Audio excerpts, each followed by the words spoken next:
जय हिंद साथियों, आर के स्टडी पॉइंट में आप सभी का स्वागत है। आज हम लोग बिहार पुलिस 19,838 विज्ञान के टॉप 50 प्रश्न देखेंगे, जिसमें परीक्षा में आने वाला प्रश्न होगा।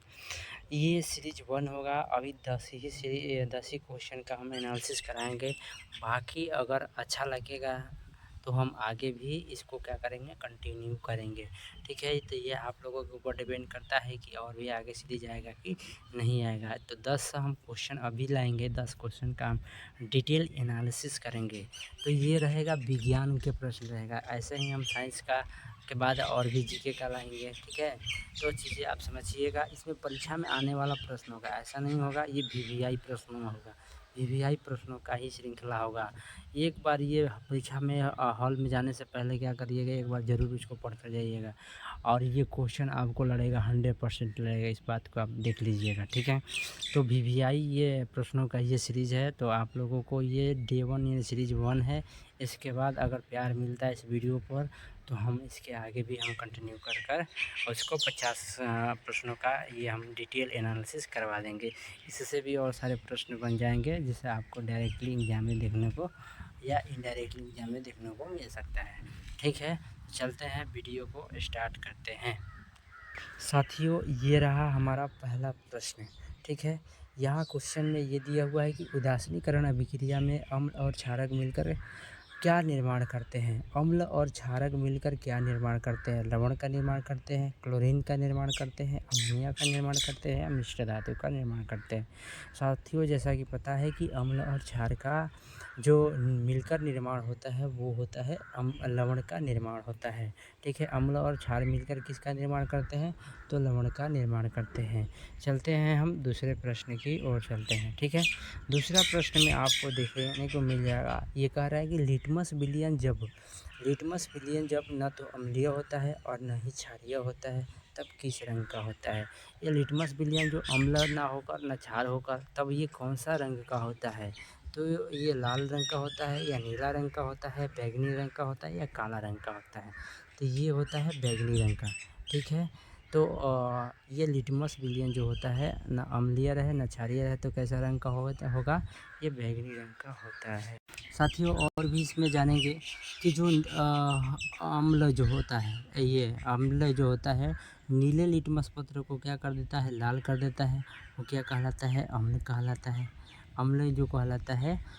और वही लाल लिटमस पत्र को ये जो नीला कर दे, वो क्या कहलाता है, ये क्षार कहलाता है। ठीक है, तो ये भी बात आप भी ध्यान में रखिएगा। चलते हैं तीसरा क्वेश्चन पर। प्रश्न नंबर तीसरा। साथियों, यहाँ देखिए प्रश्न संख्या तीसरा है। इसमें ये बोला गया है कि अपच का उपचार करने के लिए निम्न में से किस औषधि का उपयोग होता है। अपच जो होता है, आप देखते हैं खाना खाते हैं तो ढकार जैसा होता है खट्टा, तो ऐसा खट्टा को उसको तोड़ने के लिए आप इसमें क्या करेंगे, एंटासिड का प्रयोग करते हैं, यानी जो एंटासिड का प्रयोग किया जाता है। ठीक है, इसमें एंटासिड का प्रयोग ये क्या करता है, ये ढकार को जो आता है उसको क्या करता है, अपच का उपचार करने के लिए किया जाता है। तो साथियों, हम लोग अब चौथे प्रश्न की ओर देखेंगे। चौथा प्रश्न है कि नींबू में कौन सा अम्ल पाया जाता है। नींबू में कौन सा अम्ल पाया जाता है। टार्ट्रिक अम्ल पाया जाता है, सिट्रिक अम्ल पाया जाता है, या फॉर्मिक अम्ल पाया जाता है, या ऑक्जेलिक अम्ल पाया जाता है। ऑप्शन नंबर देख लीजिएगा। इसमें होगा नींबू में सिट्रिक अम्ल पाया जाता है। नींबू में कौन सा अम्ल पाया जाता है, सिट्रिक अम्ल पाया जाता है। वही तीनों की बात करेंगे। टार्ट्रिक अम्ल जो होता है, इमली की बात करते हैं, इमली में पाया जाता है। अंगूर में पाया जाता है, ये अंगूर में भी पाया जाता है, ये पाया जाता है। वही फार्मिक अम्ल को मेथनोइक अम्ल के नाम से भी जाता है, जो चींटी के डंक में पाया जाता है। ठीक है, चींटी के डंक में भी इसको फार्मिक अम्ल पाया जाता है। ऑक्जेलिक अम्ल जो होता है वो टमाटर में पाया जाता है। ठीक है, ये टमाटर में पाया जाता है। ठीक है, इतना समझ गए। तो हम लोग नेक्स्ट प्रश्न की ओर बढ़ते हैं। नेक्स्ट प्रश्न, पांचवा प्रश्न हमारा है कि हमारा उदर यानी पेट किस अम्ल को उत्पन्न करता है। हमारा उदर पेट या किस अम्ल को उत्पन्न करता है। तो देखिएगा, इसमें पहला है HCl है, HNO3 है, उसके बाद H2SO4 CH3COOH है। Option number ABCD।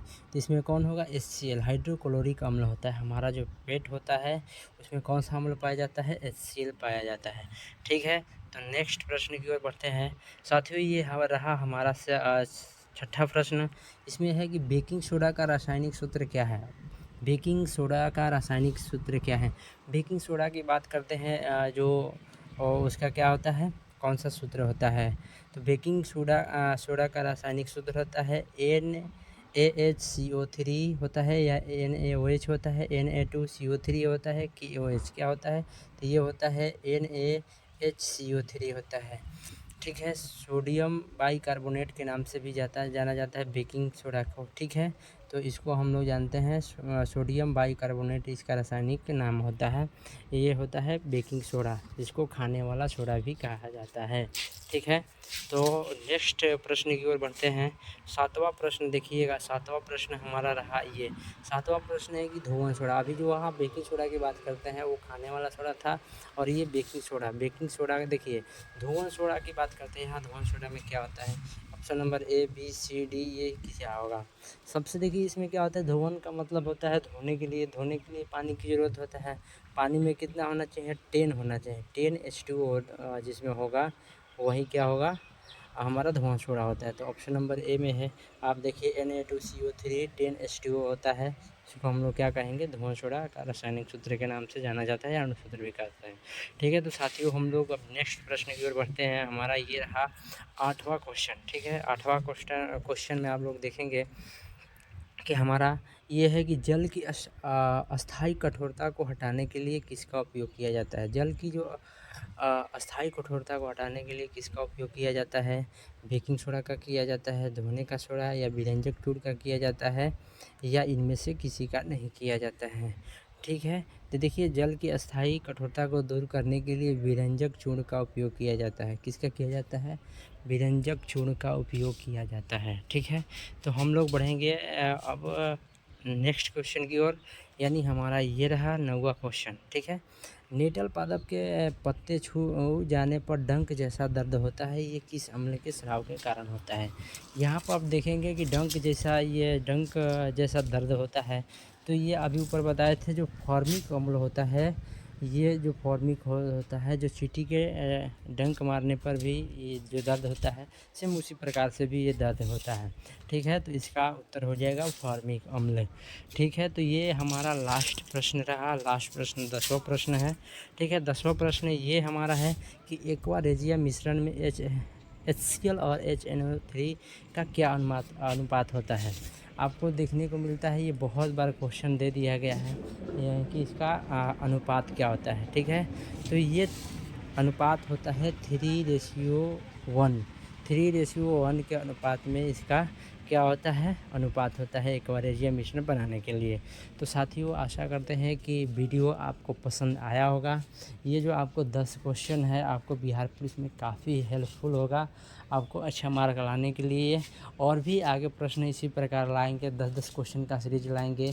अगर आशा करते हैं कि आप लोगों को अच्छा लगा होगा, तो वीडियो को लाइक कर बाकी अपने दोस्तों को भी शेयर कर दीजिएगा। अगर नए हैं चैनल पर तो प्लीज़ चैनल को सब्सक्राइब भी कर लीजिएगा, ताकि और भी प्रश्न हम लाएँ तो सबसे पहले आप तक पहुँचे। हम आशा करेंगे कि आपके एग्ज़ाम से पहले ये सारे प्रश्नों की श्रृंखला हम क्या कर दें, ख़त्म कर दें, ताकि आपके एग्ज़ाम में काफ़ी हेल्पफुल हो।